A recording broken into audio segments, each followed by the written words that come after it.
Welcome back to the Helping Hand. This is Aishriya, or we are discussing about the Lucent GK chemistry, and today our topic of discussion will be atomic structure part 1. अभी तक की जितनी भी videos थी हम लोगों ने उसमें मैटर के बारे में पढ़ा. अब हम लोग एटॉमिक स्ट्रक्चर के बारे में पढ़ेंगे. So let's start the video. Last video में हम लोगों ने देखा था कि मैटर क्या होता है, मैटर को किस किस पार्ट में क्लासीफाई किया गया है, जहां हमने एलिमेंट के बारे में, कंपाउंड के बारे में, मिक्सचर के बारे में सारी चीज़ें पढ़ी. मिक्सचर को किस किस प्रोसेस से सेपरेट किया जा सकता है, हमने वो सारी चीज़ें पढ़ी. आज हम लोग स्टार्ट करेंगे सेकेंड चैप्टर जो कि है एटॉमिक स्ट्रक्चर. एटॉमिक स्ट्रक्चर में सबसे पहले एटम के बारे में पढ़ते हैं. तो एटम एक स्मॉलेस्ट फंडामेंटल पार्टिकल है जो जिससे मिलके कोई भी मैटर बनता है. ठीक है. तो atom is the smallest particle of any element. किसी भी एलिमेंट या किसी भी मैटर का जो सबसे बेसिक फंडामेंटल पार्टिकल होता है, उस बेसिक फंडामेंटल को हम क्या बोलते हैं? एटम बोलते हैं.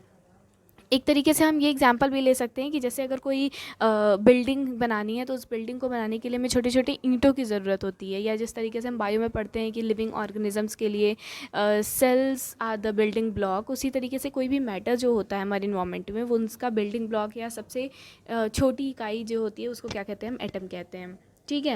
N atom can take part in chemical combination and does not occur free in nature. Atom कभी भी इन्वायरमेंट में फ्री फॉर्म में नहीं रहता है, वो किसी न किसी मॉलिक्यूल या कंपाउंड के फॉर्म में ही रहता है, केमिकल कॉम्बिनेशन करके रहता है. ठीक है. कुछ एग्जांपल्स अगर हम देख ले तो सोडियम हो गया, पोटेशियम हो गया, calcium, oxygen, nitrogen, hydrogen, silicon, phosphorus, arsenic, zinc, बहुत सारे. पूरे पीरियोडिक टेबल में जितने तरीके के एलिमेंट्स हैं उतने तरीके के हमें क्या मिलेंगे इन्वायरमेंट में? एटम मिलेंगे. ठीक है. बात अगर करें आगे मॉलिक्यूल्स की, तो मॉलिक्यूल्स क्या होता है कि molecules are the smallest particle of an element और compound that can have stable and independent existence. जैसे मैंने अभी बताया कि एटम जो है वो कभी इन्वायरमेंट में फ्री फॉर्म में नहीं रहता है. इसका मतलब है कि वो कॉम्बिनेशन करके रहता है. दो तरीके से कॉम्बिनेशन करते हैं, या तो सेल्फ अपने ही तरीके के किसी एटम के साथ कॉम्बिनेशन कर ले, या किसी दूसरे एलिमेंट के साथ एलिमेंट के एटम के साथ कॉम्बिनेशन कर ले. तो अगर कोई दो या दो से ज़्यादा सेम तरीके के एटम्स कॉम्बिनेशन करते हैं, फॉर एग्जाम्पल अगर दो एटम ऑफ हाइड्रोजन ने कॉम्बिनेशन किया तो ये क्या बनाते हैं? H2 बनाते हैं. ठीक है. सेम हो गया. तो ये H2 क्या कहलाएगा? H2 कहलाएगा मॉलिक्यूल. सबसे छोटा ऐसा कॉम्बिनेशन एलिमेंट का जो स्टेबल फॉर्म में होता है और अपने इंडिपेंडेंट एग्जिस्टेंस के साथ रहता है, वो क्या कहलाता है? मॉलिक्यूल कहलाता है. तो इस combination of same type of atom is known as molecule. जैसे O2 हो गया, N2 हो गया, Cl2 हो गया, सल्फर 8 हो गया. ठीक है. तो ये सारी चीज़ें क्या कहलाती हैं? मॉलिक्यूल कहलाती हैं. आगे बढ़ते हैं. मोल क्या होता है? Mole is a collection of 6.022 into 10 की पावर 23 पार्टिकल्स. किसी भी पर्टिकुलर चीज़, जैसे फॉर एग्जांपल अगर हम बोलें कि कोई भी सब्सटेंस को मेज़र करने के लिए हमें यूनिट की ज़रूरत होती है. ठीक है. तो उसी तरीके से यहाँ पे जो मोल है ये एक तरीके से मेज़र करता है कि कोई भी पर्टिकुलर सब्सटेंस अपने अंदर कितने एटम लिया हुआ है. हमेशा मोल जो होता है मोल ग्राम में मेंशन किया जाता है, और ये हमेशा बराबर होता है किसके? एटॉमिक मास यूनिट, यानी कि AMU. यानी किसी भी एटम का जो किसी भी एलिमेंट का जो एटॉमिक मास है वो उसके ही जस्ट इक्वल टू कितना होगा? उसका मोल होगा. अगर मान लो फॉर एग्जांपल हमें बोल दिया गया कि हमारे पास 18 ग्राम. अभी एग्जांपल हम देखते हैं तो समझते हैं. देखो यहाँ पे क्या है, हमें बहुत सारी चीज़ें क्लियर हो जाएंगी. यहाँ पे क्या है, 1 मोल के अंदर जो पार्टिकल्स होते हैं वो कितने होते हैं? 6.022 इंटू 10 की पावर 23 पार्टिकल्स होते हैं. ठीक. जैसे मान लो अगर बोल दिया गया कि 1 पेयर, अगर हमने 1 पेयर वर्ड का यूज़ किया तो हमें सीधे से पता है कि 1 पेयर में कितने चीज़ें होंगी? 2 चीज़ें होंगी. उसी तरीके से अगर हमने 1 मोल बोल दिया तो हमें अंडरस्टूड होगा कि उसमें कितनी चीज़ें, कितने पार्टिकल्स होंगे? ये 6.023 इंटू 10 की पावर 23 पार्टिकल्स होंगे, एक एटम में भी और एक मॉलिक्यूल में भी. अगर हम 1 मोल एटम की बात करते हैं तो उसमें भी इतने एटम्स होंगे, और अगर हम 1 मोल मॉलिक्यूल की बात करते हैं तो इसमें इतने क्या होंगे? मॉलिक्यूल्स होंगे. ठीक है. अवोगाड्रो नंबर क्या होता है? दिस नंबर विच कि एक मोल के अंदर जो जितने पार्टिकल्स पाए जाते हैं, इस नंबर को हम क्या बोलते हैं? अवोगाड्रो नंबर के नाम से जानते हैं. यह नंबर क्या है? 6.023 इंटू 10 की पावर 23 एटम्स या पार्टिकल्स या मॉलिक्यूल्स जो भी हम कह सकते हैं. इसको हम किस नाम से जानते हैं? अवोगाड्रो नाम से जानते हैं. अब what is atomic mass? Okay, आगे आते हैं, एटॉमिक मास के पास चलते हैं। एटॉमिक मास क्या होता है? Atomic mass is a number, is an element of an element is a number which states that how many times the mass of one atom of an element is heavier than 1/12th mass of one atom of carbon 12। किसी एक carbon के किसी एक atom के मास के, carbon के किसी एक एटम के मास के 1/12, ठीक है, 1/12 मतलब जैसे एक तरीके से कार्बन को क्या मान लिया गया है, इसका यूनिट मान लिया गया है, ठीक है। इसके बेसिस पे वो मेज़र करते हैं किसी भी और एलिमेंट के एटॉमिक मास को। तो वो कितना ज़्यादा हैवियर या लाइटर है कार्बन 12 के 1/12 मास से, वही उसका एटॉमिक मास है। एटॉमिक मास निकालने का फॉर्मूला होता है, atomic mass basically the number, जो भी टोटल मास होता है न्यूक्लियस का, वही एटॉमिक मास होता है, ठीक है। तो इसमें बहुत ज़्यादा कुछ परेशान होने वाली बात नहीं है। टोटल मास जो फॉर्मूला निकालते हैं वो क्या, mass of one atom of the element upon 1/12 into mass of one carbon atom, ठीक है। तो ये इसका फॉर्मूला है जिसके बेसिस पे हम एटॉमिक मास निकालते हैं। खैर इस फॉर्मूले के बेसिस पे बहुत सारे क्वेश्चंस आते नहीं हैं। एटॉमिक मास को सिंपली हम नंबर ऑफ़ प्रोटॉन और नंबर ऑफ़ न्यूट्रॉन को ऐड करके भी निकाल सकते हैं, ठीक। फिर अगर बात करें मॉलिक्यूलर मास की, तो मॉलिक्यूलर मास क्या, मॉलिक्यूल्स क्या होते हैं? मॉलिक्यूल्स दो या दो से ज़्यादा सेम चीज़ें भी अगर आपस में कॉम्बाइन की हुई हैं तो वो भी मॉलिक्यूल कहलाती हैं, और दो या दो से ज़्यादा डिफरेंट अगर चीज़ें कॉम्बाइन की हुई हैं तो वो भी केमिकल कॉम्बिनेशन की है तो वो भी मॉलिक्यूल कहलाती हैं। लेकिन मॉलिक्यूल ऑफ एलिमेंट, जब सेम तरीके के एलिमेंट्स कहलाते हैं तो हम उनको मॉलिक्यूल सिंपली बोल देते हैं, और अगर दो या दो से ज़्यादा तरीके के एलिमेंट्स कॉम्बाइन करते हैं तो हम उसको बेसिकली कंपाउंड के नाम से जानते हैं, ठीक। लेकिन कॉम्बिनेशन तो उनमें भी मॉलिक्यूल्स का ही हुआ। तो मॉलिक्यूलर मास का मतलब है कि किसी भी एक पर्टिकुलर मॉलिक्यूल या फिर कंपाउंड में जितनी भी चीज़ें एक दूसरे के साथ कंबाइन की हुई हैं उन सबका टोटल मास जो होता है वही मॉलिक्यूलर मास होता है, ठीक है। तो यहाँ पे भी कार्बन 12 के हिसाब से आप लोगों को समझाया गया है। लेकिन फॉर एग्जांपल हमारे पास H2O है, तो H2O एक वाटर मॉलिक्यूल है, तो इसमें हाइड्रोजन H2 के का पूरा मास और ऑक्सीजन का पूरा मास कंबाइन करके जितना भी आएगा उतना U जो होगा, U इसकी यूनिट होती है, उतना उसका मॉलिक्यूलर मास हो जाएगा। कॉन्स्टिट्यूएंट पार्टिकल्स की बात करें, कौन कौन सी चीज़ें एटम के अंदर प्रेजेंट होती हैं, तो एटम के अंदर बेसिकली तीन चीज़ें प्रेजेंट होती हैं, और वो तीन चीज़ें कौन सी हैं? इलेक्ट्रॉन, प्रोटॉन और न्यूट्रॉन। ये तीन पार्टिकल्स एटम के अंदर प्रेजेंट होते हैं। इलेक्ट्रॉन्स को जो है जे थॉमसन ने डिस्कवर किया था, और इसका नाम जो है वो स्टोनी के द्वारा दिया गया था। यानी जे थॉमसन ने एक एक्सपेरिमेंट किया जिससे उन्होंने इलेक्ट्रॉन की डिस्कवरी तो की, लेकिन उन्होंने उसको नाम नहीं दिया था। इसको नाम किसने दिया था? एक साइंटिस्ट थे स्टोनी, उन्होंने उसको नाम दिया था। अगर हम चार्ज की बात करें तो इलेक्ट्रॉन के ऊपर -1 चार्ज लगता है, मतलब एक इलेक्ट्रॉन मतलब -1 चार्ज, एक चार्ज जिसके ऊपर लगता है। इसका एब्सोल्यूट चार्ज जो होता है वो यहाँ पे देखो आप लोगों को दिया है कि -1.6 इंटू 10⁻⁻19 कोलम में, लेकिन इसको कंसीडर किया जाता है -1 यूनिट का चार्ज लगता है। अगर मास की बात करें तो बहुत ही कम इलेक्ट्रॉन का मास होता है, 0.00543 mu इसका मास होता है। तो इसलिए इसका जो मास होता है इसको कंसीडर ही नहीं किया जाता है, मतलब एटम के ऊपर अगर हम देखें तो इलेक्ट्रॉन के मास को कंसीडर ही नहीं किया जाता है, इतना ज़्यादा छोटा होता है इसका मास, ठीक है। द चार्ज मास रेशियो यहाँ पे आप लोगों को दिया गया है -1.76। ये सब सारी चीज़ें याद करने के लिए है, तो आप ये सब याद कर लीजिएगा। And electron was obtain from cathode ray. Thomson ji ने जो इलेक्ट्रॉन की डिस्कवरी की थी वो एक कैथोड रे एक्सपेरिमेंट से की थी। इन्होंने एक ग्लास ट्यूब ले लिया था जिसमें इनर्ट गैस डाल दी थी, और फिर जब इन्होंने देखा तो एक रे पास करती हुई चली आती है, तो इन्होंने इसको क्या नाम दिया? Cathode ray. उस रे को इन्होंने कैथोड रे नाम दिया क्योंकि निगेटिव चार्ज की तरफ से आई थी, तो उस रे को इन्होंने क्या नाम दिया? कैथोड रे नाम दिया। और इस पार्टिकल को जो है स्टोनी ने इलेक्ट्रॉन के नाम से बताया।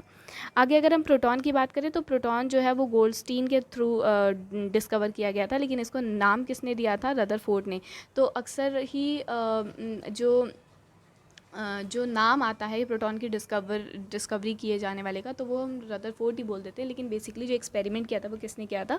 गोल्डस्टीन ने किया था। अगर चार्ज की बात करें तो सेम जैसे इलेक्ट्रॉन के ऊपर -1 चार्ज होता है, प्रोटॉन के ऊपर कितना होता है? +1 चार्ज होता है। जस्ट इक्वल चार्ज होते हैं, बस इलेक्ट्रॉन माइनस में होता है और प्रोटॉन पॉजिटिव में होता है, ठीक है। द रिलेटिव मास, अगर इसके मास की बात करें तो इसका मास कुछ 1 हम कंसीडर करते हैं इसका मास, मतलब जितना एक प्रोटॉन का 1 मास होता है, 1 प्रोटॉन हैव 1 मास, एक अगर अप्रॉक्सीमेट हम वैल्यू देखते हैं तो।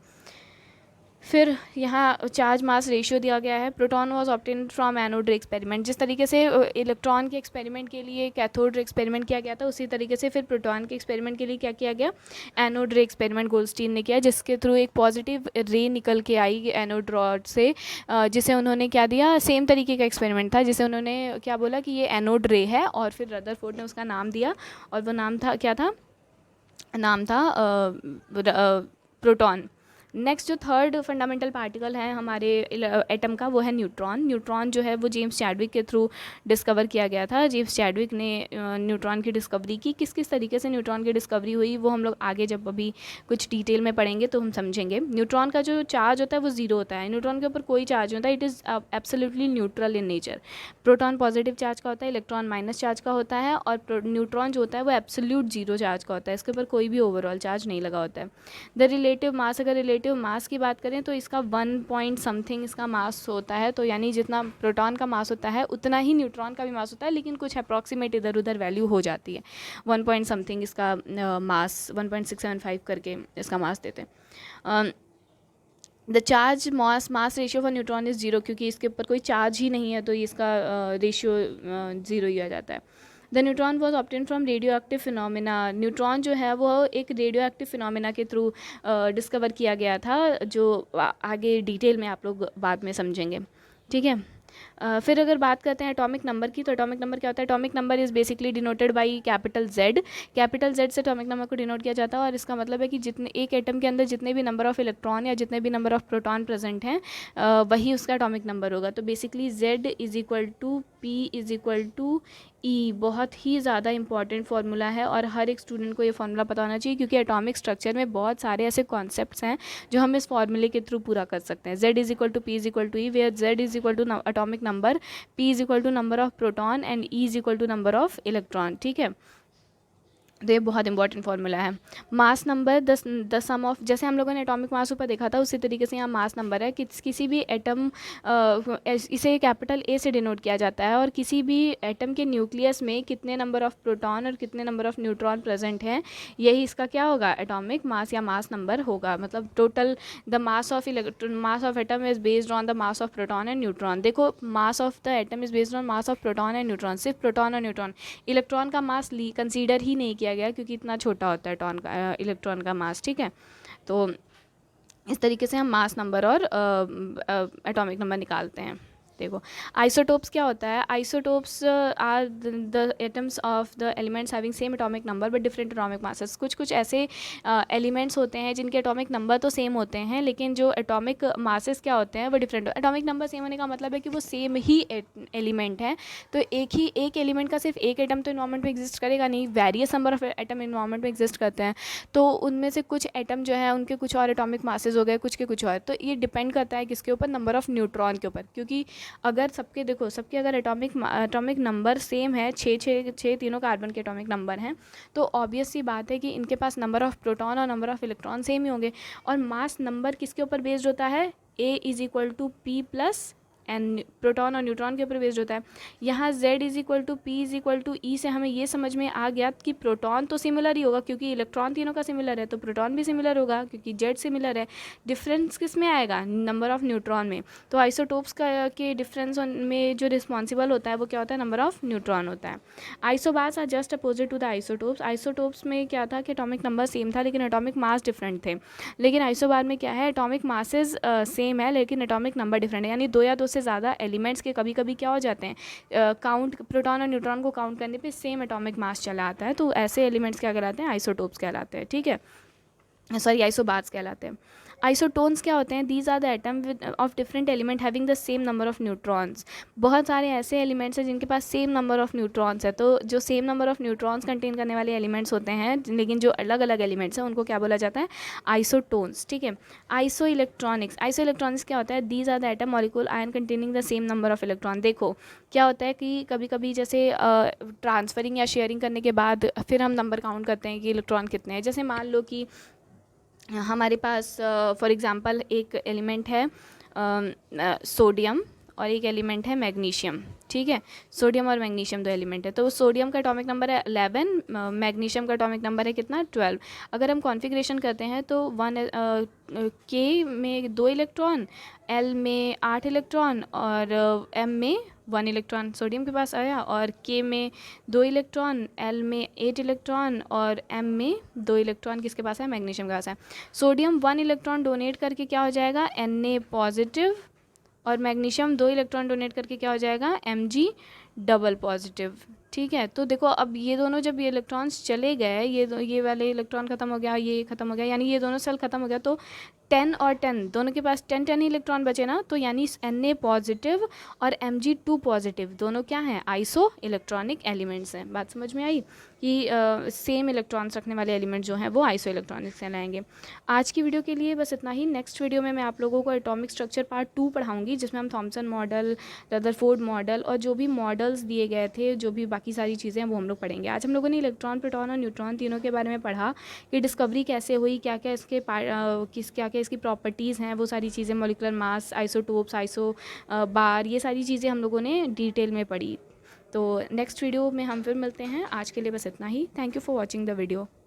If you like it please like, share, subscribe and comment. Thank you so much.